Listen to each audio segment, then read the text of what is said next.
Hello guys, welcome back to my channel.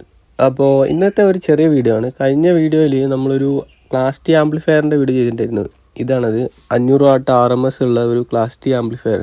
അപ്പോൾ ഇതിൻ്റെ power supply dual power supply ആണ്. Maximum 70-0-70 ആണ് കൊടുക്കേണ്ടത്. 50-0-50 കൊടുത്താൽ വർക്കാവും. അപ്പോൾ അതിന് പറ്റിയ 12 വോൾട്ടിൽ കൊടുക്കാൻ പറ്റിയ, അതായത് വണ്ടിയിലൊക്കെ വെക്കാൻ പറ്റുന്ന പോലത്തെ ഒരു പവർ സപ്ലൈ ആണ് നമ്മൾ ഇന്ന് നോക്കാം. ഈ പവർ സപ്ലൈൻ്റെ ബോർഡ് കുറച്ച് സൈസ് കൂടുതലാണ്. അപ്പോൾ സ്റ്റീരിയോൻ്റെ അകത്ത് വെക്കാൻ നടക്കാൻ ചാൻസ് കുറവാണ് വണ്ടിയിലൊക്കെ വെക്കുന്ന ആൾക്കാർ. അല്ലെങ്കിൽ അത്രയും കുറച്ചുകൂടി വലിയ ഒരു ക്യാബിനൊക്കെ ആണെങ്കിൽ നടക്കും. അത്യാവശ്യം കുറച്ച് നല്ല സൈസ് ഉണ്ട് പവർ സപ്ലൈക്ക്. ഈ പവർ സപ്ലൈൻ്റെ ഇപ്പോഴത്തെ റേറ്റ് എന്ന് പറയുന്നത് 1000 എന്തോ ഉള്ളൂ. ചെറിയ റേറ്റാണ് വരുന്നത്.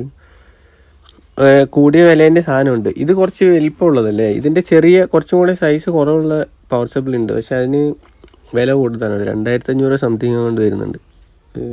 പക്ഷേ സൈസ് കുറവാണ്. സ്റ്റീരിയോൻ്റെ അകത്തൊക്കെ വെക്കുന്ന ആൾക്കാർക്ക് അത് വെക്കാൻ പറ്റും.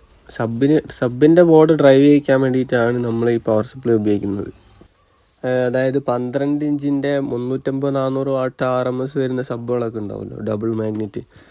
അതിനെ ഡ്രൈവ് ചെയ്യിക്കാൻ വേണ്ടിയിട്ടാണ് നമ്മൾ ഇതുപോലുള്ള പവർ സപ്ലൈ കൊടുത്തിട്ട് മറ്റേ ക്ലാസ് ടി ആംപ്ലിഫയർ യൂസ് ചെയ്ത്. അതാകുമ്പോൾ സേഫ്റ്റി ഫീച്ചേഴ്സ് കൂടുതലാണ് ക്ലാസ് ടി. ഓക്കെ, അപ്പോൾ നമുക്ക് ഈ ബോർഡിൻ്റെ സെറ്റപ്പ് നോക്കിയാലോ. അത്യാവശ്യം നല്ല ക്വാളിറ്റി PCBയിലാണ് ബോർഡ് ചെയ്തിട്ടുള്ളത്. പിന്നെ അവരുടെ ബ്രാൻഡ് നെയിമൊക്കെ അതിൽ നോക്കിക്കഴിഞ്ഞാൽ നിങ്ങൾക്ക് കാണാൻ പറ്റും.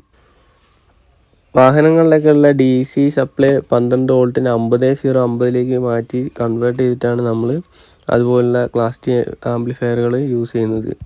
അപ്പോൾ ഇതിൻ്റെ ഇൻപുട്ട് 12 വോൾട്ട് കൊടുക്കേണ്ടത് ഇവിടെയാണ്. സപ്ലൈ തിരിഞ്ഞു പോയാലും കുഴപ്പമില്ല, ഒരു ഡയോഡ് അവർ യൂസ് ചെയ്തിട്ടുണ്ട് അപ്പുറത്ത്. Output positive, ground negative. ഇത് ആംപ്ലിഫയറിലേക്ക് കൊടുക്കുമ്പോൾ ഒരിക്കലും തിരിഞ്ഞു പോകാൻ പാടില്ല. ആംപ്ലിഫയർ ആ സ്പോട്ടിൽ അടിച്ചു പോകും. ചെറിയ രീതിയിൽ വോൾട്ടേജ് അഡ്ജസ്റ്റ് ചെയ്യാനുള്ള പ്രീസെറ്റ് ഒന്നും ഇതിനകത്ത് കൊടുത്തിട്ടില്ല. പിന്നെ കോയിലൊക്കെ കാണാൻ നല്ല വൃത്തിയൊക്കെ ഉണ്ട്. വൈൻഡ് ചെയ്തിരിക്കുന്ന കാണാൻ വേണ്ടിയിട്ടൊക്കെ നല്ല വൃത്തിയുണ്ട്. ഇവരാണ് ഹൈ ഫ്രീക്വൻസിയിൽ സ്വിച്ച് ചെയ്യുന്നത്. പിന്നെ അതിന് ഡ്രൈവ് ചെയ്യിക്കാൻ വേണ്ടിയിട്ടുള്ള IC ആണ് അവിടെ. ആംപ്ലിഫയർ ടെസ്റ്റ് ചെയ്ത സമയത്ത് കുറച്ച് പേര് ചോദിച്ചിട്ടുണ്ടായിരുന്നു ഇതിൻ്റെ പവർ സപ്ലൈനെ കുറിച്ച്. അപ്പോൾ അതിന് വേണ്ടി ചെയ്ത വീഡിയോ ആണിത്. 12 വോൾട്ട് കൊടുത്തു കഴിഞ്ഞാൽ 50-0-50 ഔട്ട്പുട്ട് കിട്ടും. അപ്പോൾ ഗൈസ്, ബോർഡിനെ കുറിച്ച് എന്തെങ്കിലും സംശയം ഉണ്ടെങ്കിൽ കമൻറ്റിൽ ചോദിക്കാവുന്നതാണ്. വീഡിയോ ഇഷ്ടപ്പെട്ട് കഴിഞ്ഞാൽ ലൈക്ക് ചെയ്യുക, സബ്സ്ക്രൈബ് ചെയ്യുക. പിന്നെ യൂസ്ഫുൾ ആയിട്ടുള്ള ആൾക്കാർക്ക് നിങ്ങൾ ഈ വീഡിയോ ഷെയർ ചെയ്ത് കൊടുക്കുക. അപ്പോൾ അടുത്ത ഒരു പ്രൊഡക്റ്റുമായിട്ട് വീണ്ടും വരാം. Bye bye, see U.